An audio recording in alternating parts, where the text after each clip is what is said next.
പറയുന്നു ഞാനും രാധയും ഒരുമിച്ച് കഴിയുന്നില്ല എന്ന്. ഞങ്ങളുടെ വിവാഹവും നടന്നിട്ടില്ല.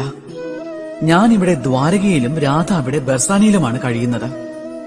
എന്നിട്ടും ഇത്രയും പ്രണയം എങ്ങനെയാണെന്ന്, ഈ ബന്ധം എങ്ങനെ നിലനിൽക്കുന്നുവെന്ന് ഞാൻ നിങ്ങളോട് അത് ലളിതമായി പറഞ്ഞു തരാം.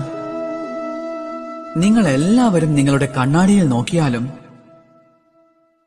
എന്നിട്ട് 2 കണ്ണുകളിലേക്കും നോക്കി നിങ്ങൾ ചോദിക്കൂ, അതായത് 2 കണ്ണുകളും ഒരുമിച്ച് അടയുന്നത് എന്തുകൊണ്ടാണെന്ന്, ഒരുമിച്ച് തുറക്കുന്നതും എന്തുകൊണ്ടാണെന്ന്, പിന്നെ ഒരുമിച്ചാണ് ഉറങ്ങുന്നത്, മാത്രമല്ല ഒരുമിച്ചാണ് കരയുന്നതും.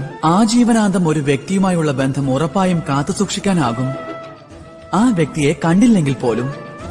അതുപോലെയുള്ള പ്രണയമാണ് എന്റെയും എന്റെ പ്രിയപ്പെട്ട രാധയുടേതും, അല്ലാതെ മറ്റൊന്നുമല്ല. ശരിക്കും അതാണ് പ്രണയം.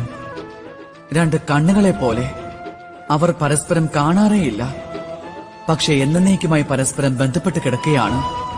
പിന്നെ ആ ഭാവം, അത് നിസ്വാർത്ഥമാണ്. അതുപോലെ നിസ്വാർത്ഥമാണ് പ്രണയം. നിങ്ങളെ സന്തോഷത്തിലേക്കാണ് അത് കൊണ്ടുപോകുന്നത്. അതുകൊണ്ട് ഏവരും ജീവിതത്തിൽ നിസ്വാർത്ഥമായി പ്രണയിക്കേണ്ടതാണ്.